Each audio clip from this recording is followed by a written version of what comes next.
The massive research ship Nutrient Seeker floated silently in the darkness of space. Its silver hull gleamed under the light of distant stars. Inside the ship's main research lab, Chief Botanist Coates stared at his screen with all four of his eyes wide open. "Captain, Captain, you must see this," Coates called out, his tentacles wiggling with excitement. He had been searching for new food sources for the past 3 years, and finally, something interesting appeared on his scanner. Captain Boakes, who was also the head chef of the ship, walked over quickly. His green skin reflected the blue light from the many screens around them. "What did you find, Coates?" "A new planet, Captain. They call it Earth. And look at this." Coates pointed at his screen with 2 tentacles. He was watching something called TikTok and Instagram that the ship's computers had picked up from Earth's signals. The ship's AI translated the content, showing humans talking about being a whole snack and tossing salads. There were also many pictures of humans lying on beds of lettuce and flowers for something called aesthetic photos. Fascinating. Captain Boakes moved closer to the screen. These creatures seemed to understand their place in the food chain. They're practically offering themselves as ingredients. Coates nodded in agreement. "And look at this particular location." He zoomed in on a small country called South Korea. "There's a research center here that would be perfect for our first collection. The humans there seem especially well maintained and healthy." Captain Boakes rubbed his tentacles together in what passed for a smile among his species. "Excellent work, Coates. This could be the discovery of the century. The Galactic Culinary Council will be very pleased." The captain turned to his crew on the bridge.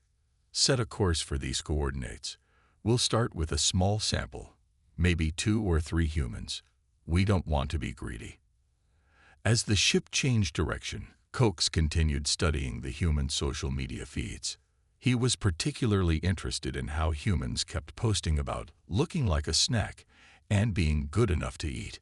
Their AI translator was working overtime trying to process all the food-related phrases humans used. "Captain," Coates called out again, "according to my research, humans come in many flavors. They use words like sweet, spicy, and salty to describe each other. This is perfect for our galactic cookbook project." The crew began preparing their collection equipment. They brought out their special preservation chambers, usually used for keeping rare plants fresh. The ship's kitchen staff started cleaning their preparation areas, excited about working with a new ingredient. "Remember," Captain Boakes announced over the ship's speakers, "we want the freshest specimens possible. Look for humans in good condition, preferably ones who work with plants. They should be extra organic."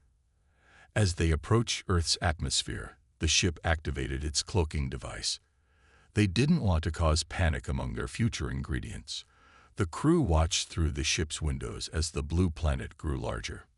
"What a beautiful place," Coates said, still studying his screens. "Look at all these food blogs they have. Humans seem obsessed with preparing and eating things. They must understand food better than any species we've encountered." Little did Coates and Captain Boakes know, but they were about to learn a very important lesson about translation errors and cultural misunderstandings. Their simple mission to collect ingredients for a salad was about to turn into one of the biggest diplomatic incidents in galactic history. The Nutrient Seeker positioned itself above the Daegu Advanced Biology Center, where their sensors detected 2 humans working late. Captain Boakes gave the final order: "Prepare for collection. Today, we make culinary history." The ship's teleportation beam powered up, glowing with a soft purple light. In just a few minutes, they would discover exactly how wrong they were about humans being willing ingredients. But for now, the alien crew remained blissfully unaware of the chaos they were about to unleash, all because of some misunderstood social media posts and the phrase, "looking like a snack." The clock on the wall of Daegu Advanced Biology Center showed 11:30 p.m. Most people had gone home, but 2 researchers were still working in the main lab. Hansol stood at his desk, sorting through plant samples while eating his 4th cup of extra spicy ramyeon of the day. "You know, Jai-yun said from her workstation. Eating that much spicy food can't be good for you. She looked up from her microscope, pushing her safety goggles up onto her forehead. Han-Sol grinned and slurped another mouthful of noodles. My stomach is made of steel. Besides, this is just a snack. He had become famous in the lab for his incredible spice tolerance. Last month, he had eaten the lab's hottest pepper without breaking a sweat. Jai-yun shook her head and went back to her work. Before becoming a biochemist, she had spent 10 years training in Hapkido. The martial arts helped her stay focused during long nights in the lab. Right now, something strange was showing up in her readings. Han-Sol, come look at this, she called. The energy readings in the lab are going crazy. The numbers on her screen kept jumping up and down. Han-Sol walked over, still holding his ramyeon cup. That's weird. Did you check if? Before he could finish his sentence, a purple light filled the room. Han-Sol's ramyeon cup fell to the floor as both researchers felt a strange tingling sensation. In the next moment, they found themselves in a large silver room that looked nothing like their lab. Welcome, fresh ingredients, a cheerful voice said. Both humans turned to see a tall green creature with 4 eyes and several tentacles. It was wearing what looked like a chef's hat. I am Captain Boaks, the alien said through a translator device. You have been chosen for a great honor, to become part of our special galactic salad. Han-Sol and Jai-yun stared at the alien, then at each other. Did he just say salad? Han-Sol whispered. Indeed. Another alien stepped forward, this one holding what looked like a large vegetable peeler. I am Coax, the ship's botanist. We've been studying your species' social media. We know humans love to be part of salads. Jai-yun's martial arts training kicked in as she assessed the situation. They were in a room with about 6 aliens, all wearing what looked like kitchen uniforms. Strange devices that looked like kitchen tools lined the walls. A large window showed the stars outside. There must be some mistake, Jai-yun said carefully. Humans are not ingredients. We are living beings. The aliens laughed, their tentacles wiggling. Oh, how modest, Captain Boaks said. We've seen all your posts about being a snack and looking like a meal. No need to be shy. Han-Sol felt his stomach rumble, probably from the spicy ramyeon. Or maybe it was fear. Either way, he didn't like where this was going. Listen, green dudes, I think you've made a big mistake. Nonsense, Coax said happily. Now, please step into our cleaning chamber. We must wash all our ingredients before preparation. 2 more aliens approached with what looked like giant salad tongs. That's when Jai-yun noticed something, or rather, someone, in a glass container behind the aliens. It was another human, a young man in a chef's uniform, looking very annoyed. The name tag on his uniform read, Do-hyun. Han-Sol, Jai-yun whispered, when I give the signal, run left. I'll go right. What's the signal? Han-Sol asked quietly. At that moment, an alien reached for Jai-yun with its tongs. In one smooth motion, she grabbed the tongs and flipped the alien over her shoulder, sending it crashing into a table full of space vegetables. That's the signal, she shouted. The peaceful ingredient collection was about to become much more exciting than the aliens had planned. They were about to learn that humans made terrible salad ingredients, but excellent chaos creators. Chaos erupted in the preparation room of the Nutrient Seeker. After Jai-yun threw the first alien, the other crew members stared in shock. They had never seen an ingredient fight back before. Quick, use the cleaning spray, Captain Boaks shouted. An alien crew member grabbed a large hose and sprayed what looked like blue liquid at Han-Sol. But years of eating extremely spicy food had made Han-Sol's body tough. The cleaning spray that usually made other species weak just made him sneeze. Is that all you've got? He laughed, wiping his face. My morning hot sauce is stronger than that. Coax frantically checked his data tablet. Impossible. The cleaning solution should have softened your outer layer. His tentacles were twisting in confusion. Meanwhile, Jai Yun had grabbed one of the alien's vegetable peelers and was using it like a martial arts staff. She spun it around, keeping 3 aliens at bay. "Han Sol," she called out, "get to that glass container and free the other human." Han Sol ran toward the container where Du Hyun was trapped. 2 aliens tried to stop him with giant salad tongs, but Han Sol slid under their grasp like he was stealing base in baseball. He reached the container's control panel and started pressing buttons randomly. "No, no, no," Coax yelled. "Those are premium ingredients. You're disrupting the freshness settings." The container door opened with a soft hiss. Du Hyun stepped out, cracking his knuckles. "I've been waiting to do this for hours," he said. "Nobody tries to make a salad out of a military cook." Captain Boakes watched in horror as his perfectly organized kitchen turned into a battlefield. Du Hyun grabbed a rolling pin from a nearby counter and wielded it like a weapon. "I usually use this for making pastries," he said with a grin. "But it works great for self-defense too." The ship's junior chef, Zox, had been watching everything from behind a counter. He slowly raised one tentacle and spoke into his communicator. "Update for the Galactic Culinary Council. Humans are definitely not vegetables. I repeat, not vegetables." Jai Yun had made her way to the ship's main control panel. Years of working in a lab had taught her how to figure out alien technology quickly. "Look at these readings," she called to Han Sol. They'd been collecting species from all over the galaxy. Han Sol joined her at the panel, dodging another spray of cleaning solution. "Are all these recipes?" They'd been turning everything they find into food. Do Hyun fought his way over to them, still holding his rolling pin. "They grabbed me yesterday from my military base kitchen. I've been watching them collect all sorts of creatures. They think anything organic is just an ingredient." Captain Boakes tried to restore order. "Please remain calm, fresh ingredients. This is all standard procedure." But even as he spoke, his crew was retreating from the 3 humans who had taken control of his preparation room. "Standard procedure," Jai Yun said angrily. "We are not ingredients. We are a spacefaring species with our own culture and civilization." Coax, who was hiding behind an overturned salad bowl, checked his translator again. "Wait, you mean when humans say they're a whole snack? They don't mean it literally." "Of course not," all 3 humans shouted together. Zox, still hiding behind the counter, made another update. "Note to Council. Human expressions are not meant to be taken literally.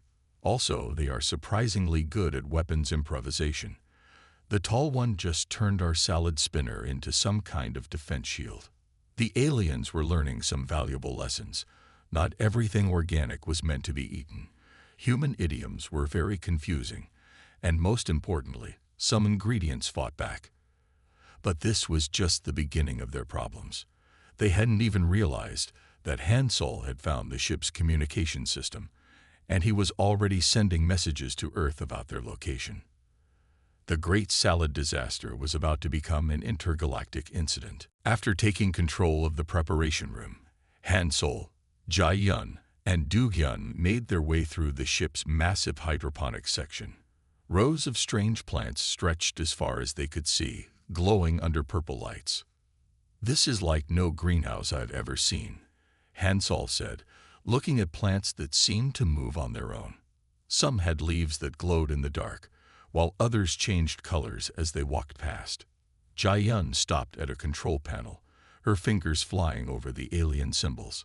According to this, they've collected plants from over 50 different planets. "But look at these containers."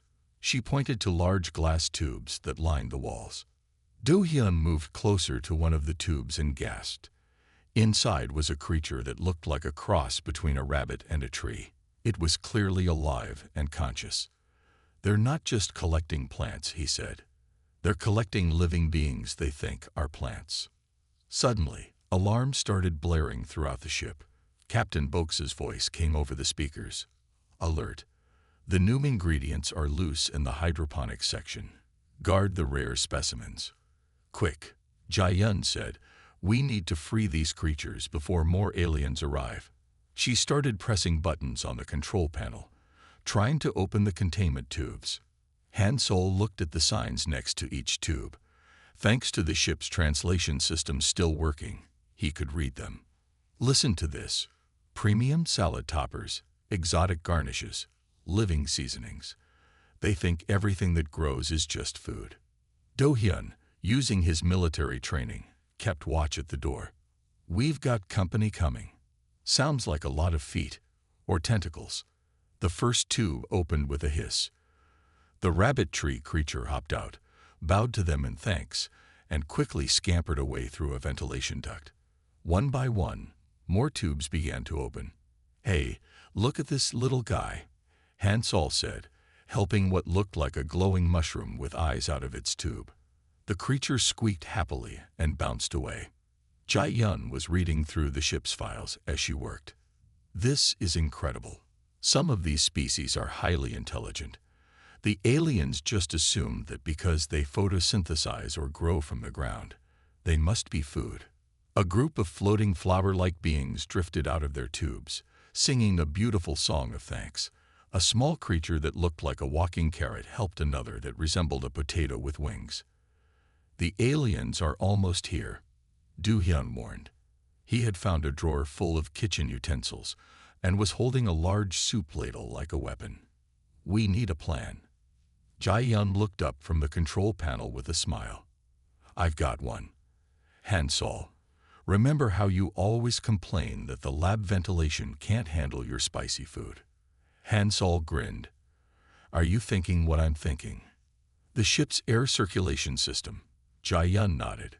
If we can get your leftover super spicy ramyeon into it, we can make the whole ship too spicy for the aliens. Han Solo finished, pulling his half-eaten cup of ramyeon from his lab coat pocket. He had grabbed it just before they were teleported. Do-hyun pointed to a large vent near the ceiling. That's got to be the main air duct. But how do we get the spicy sauce up there? Just then, one of the floating flower beings drifted back to them.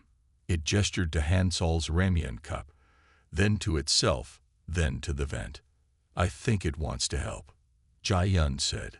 The flower being carefully took the cup of ramyeon and floated up to the vent. Other freed creatures joined in, working together to remove the vent cover. Here come the aliens, Do-hyun shouted, raising his ladle as the door began to open. The flower being poured the spicy ramyeon into the vent just as Captain Boaks and his crew burst in.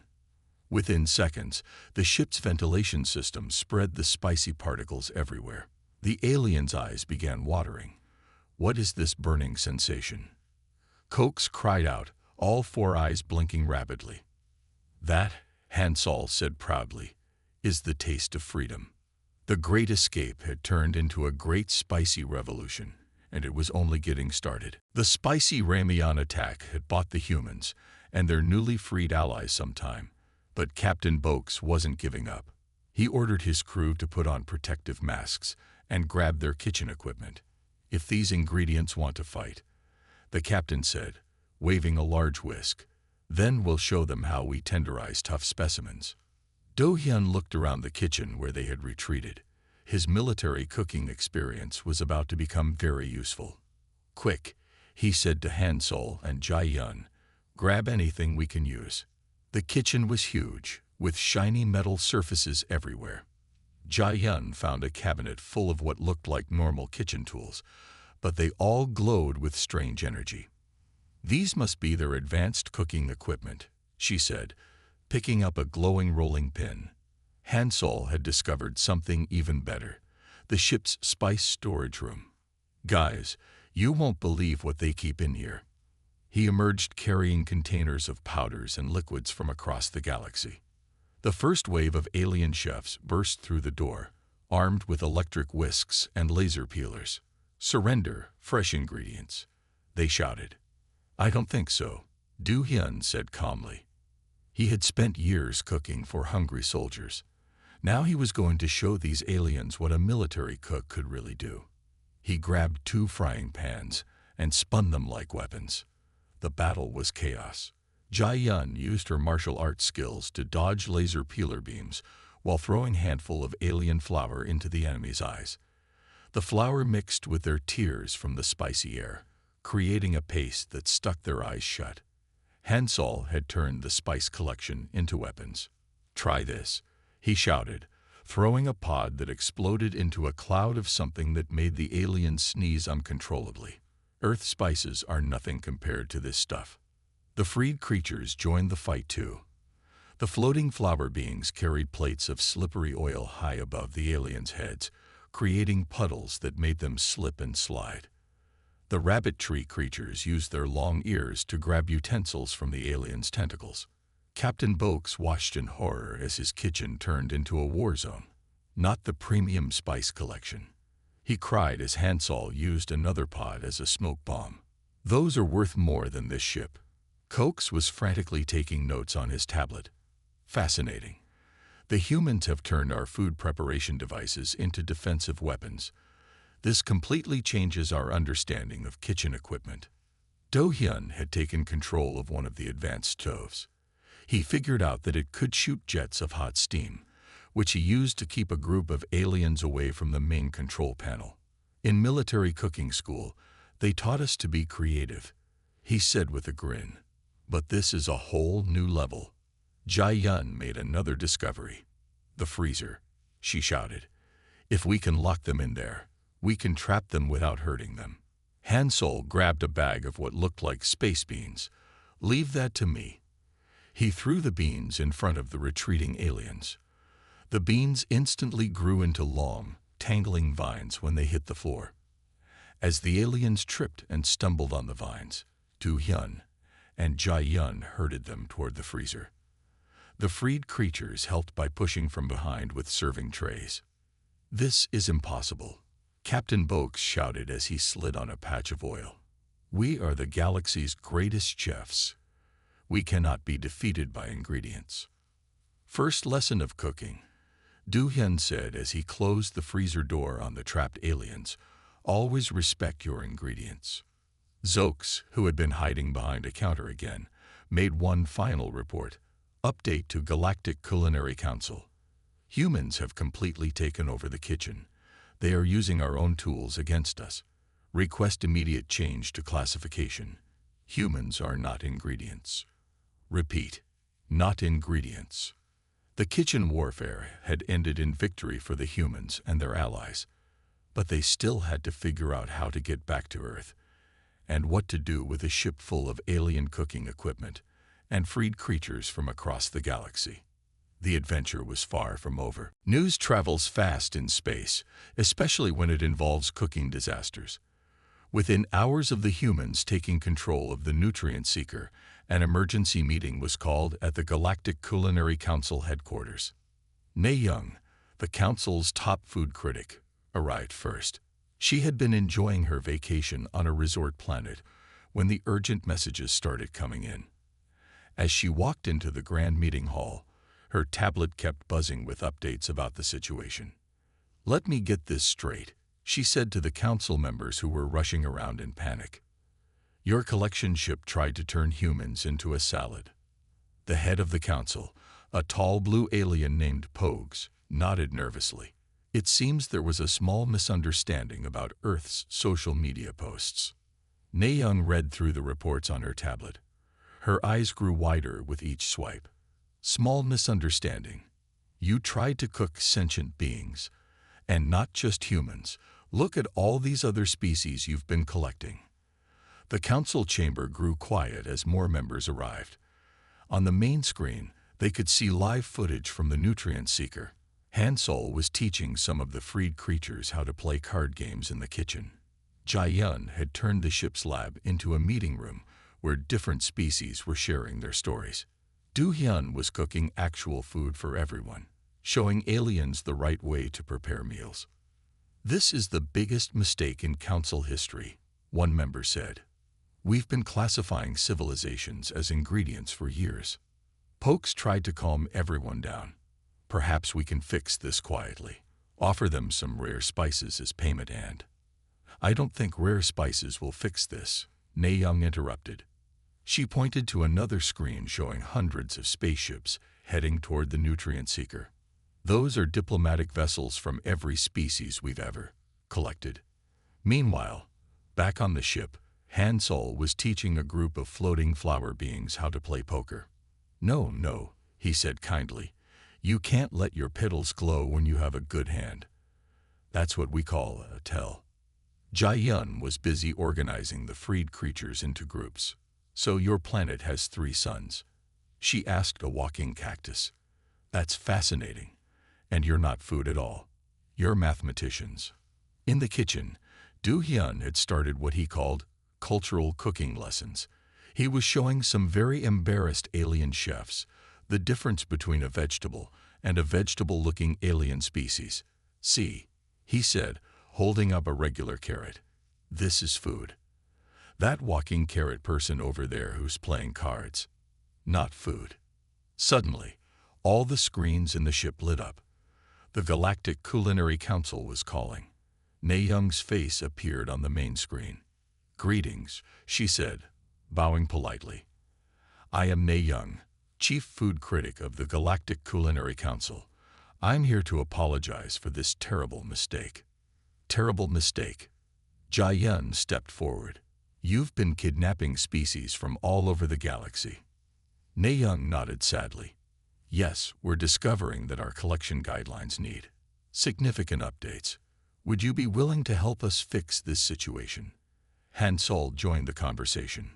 Fix it how? You can't just say sorry and expect everything to be okay.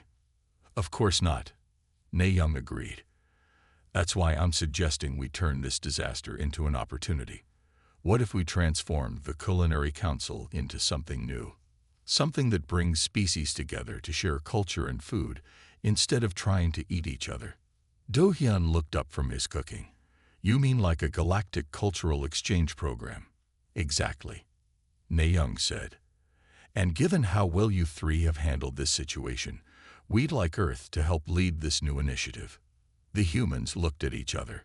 Around them, the freed creatures watched with interest. This mistake could lead to something good after all. But first, they had to deal with all those diplomatic ships that were about to arrive. It was going to be a very interesting meeting. 1 month after the Great Salad disaster, the nutrient seeker looked very different. The ship's kitchen, once used for preparing unwilling ingredients, had become the galaxy's most unusual cooking school. Do Hyun stood at the front of the main kitchen, facing a class of alien chefs. Behind him was a large screen showing pictures of various species and plants. Today's first lesson, he said firmly, is about asking permission before putting anything in your salad. The alien chefs nodded, taking careful notes. Captain Boak sat in the front row, all 4 of his eyes focused on the lesson. After being freed from the freezer, he had become one of Do Hyun's most dedicated students. Chef Do Hyun, Boak's raised a tentacle. What if something looks like a vegetable that talks? If it talks, Do Hyun replied with a patient smile, it's not for eating. Remember our new rule. When in doubt, ask first. In another part of the ship, Jai Yun had turned the research lab into a cultural study center. She was leading a project to correct all the wrong information in the aliens' food database. No, she explained to Coax, who was helping her fix the database. Humans don't actually grow from the ground, and we definitely don't photosynthesize. Those social media posts about getting some sun are just about enjoying nice weather. Coax typed quickly on his tablet. Fascinating. And what about when humans say they're feeling fresh today? That's just an expression. Jai Yun laughed. We need to add a whole section about human expressions and why they shouldn't be taken literally. Meanwhile, Han Solo had become surprisingly popular among the alien diplomats. He was running what he called Earth Culture Appreciation classes in the ship's main hall. Today, he announced to a room full of different species, we're learning about Earth movies. No, when humans in movies say you look good enough to eat, they don't mean it literally. The walking cactus mathematicians had set up a small office nearby. They were calculating how many species had been mistakenly classified as food over the years. Every now and then, they would share their findings with Young, who was using the information to completely rebuild the Galactic Culinary Council's guidelines. "Look at these numbers," Young said during one meeting. "We've made contact with over 300 species, and nearly half of them were originally marked as potential ingredients." The floating flower beings had started their own project. They were creating a new type of cookbook, one that helped different species understand what was actually food and what was a living, thinking being. Page 1. Du Hyun read from the first draft. "Just because it's green doesn't mean it's a salad ingredient." He gave the flower beings a thumbs up. "Perfect." Even Zox, the junior chef who had spent most of the original incident hiding behind counters, found his place. He started a popular cooking show called Ask Before You Cook, where he interviewed different species about their cultures and actual food preferences. Today's guest, Zox announced on his latest show, is a potato-like being from planet Tuber who is, in fact, a renowned physicist. Let's learn about their favorite foods instead of trying to make them into food. The ship had become so popular that they had to start a waiting list for visitors. Species from all over the galaxy wanted to join what they were calling the First Contact Food Festival. "You see," Jae-yun explained to a group of new visitors, "food isn't just about eating. It's about bringing people and aliens together." Captain Boakes, who now wore an apron that said, "Ask first, cook later," couldn't agree more. "I never thought our biggest kitchen mistake would lead to our greatest discovery, friendship across the stars." The nutrient seeker, once feared by species across the galaxy, had become a place of learning and understanding. And it all started because some aliens didn't understand what humans meant when they said they were looking like a snack. As Du Hyun liked to say in his classes, "The best recipes are the ones that bring people together, not the ones that try to turn people into ingredients." 1 year after the Great Salad Incident, the galaxy had changed in ways no one could have predicted. The day started as usual on the Nutrient Seeker, with Du Hyun checking his morning messages. Another 5-star review. He called out to Han Sol and Jae-yun at breakfast. "Our How Not to Eat Your Neighbor's Cookbook is now the best-selling book in 12-star systems." The cookbook had become famous across the galaxy. It included helpful tips like, if it has a family, it's not a vegetable, and just because it's green doesn't mean it's lettuce. Every new spaceship now carried a copy in their library. Han Sol looked up from his bowl of extra spicy space noodles, a new recipe he had created with some alien spices. "Did you see the latest First Contact rules? They're using our guidelines now." The new rules for meeting new species were simple and clear. 1. No scanning for fresh ingredients. 2. Always say hello before taking samples. 3. If it talks, it's not food. 4. When in doubt, ask first. Jae-yun had just finished a video call with the Galactic Council. "Good news," she said. "They've approved our new Cultural Understanding Department. No more mistakes about who is food and who isn't." The Nutrient Seeker itself had changed completely. The giant collection containers were now comfortable meeting rooms. The preservation chambers had become cultural museums. Even the ship's name had changed. It was now called the Friendship Seeker. Captain Boakes, wearing his favorite peace, love, and proper food classification apron, walked into the dining room. "Have you heard the latest? 3 more planets want to join our exchange program." The exchange program had been Jae-yun's idea. Every month, different species would visit Earth to learn about human culture, while humans visited other planets to learn about alien cultures. The only rule was that nobody could try to eat anybody else. "Oh, and the walking cactus mathematicians sent their report," Boakes added. "They finally calculated how many recipe books we need to fix. It's a lot." Coates, who now worked as the ship's cultural advisor instead of a botanist, rushed in with exciting news. "The floating flower beings have started their own cooking show. They're teaching everyone how to make actual salads with real vegetables." The show was called Let Us Be Friends. Han Sol had suggested the name, and it was a huge hit. Actual vegetables from different planets were used to create amazing dishes, and not a single sentient being was harmed in the making of the show. Do Hyun's military cooking school on Earth had added a new course: interstellar food safety and cultural awareness. It was now required learning for all space chefs. Remember when we thought we were going to be turned into a salad? Han Sol laughed, adding more spice to his noodles. And now look, we're teaching the galaxy how to cook. Speaking of teaching, Jae-yun said, checking her tablet, the rabbit tree beings want to start a garden on their home planet. A real garden, with actual plants this time. Zox, who had become a famous food critic, popped his head into the room. Don't forget about tonight's dinner. We're celebrating 1 year of not trying to eat each other. The celebration dinner would be special. Every species was bringing their own traditional food. Actual food, not other species. The menu included Earth dishes, glowing star fruits from distant planets, and something the floating flower beings called sunshine soup.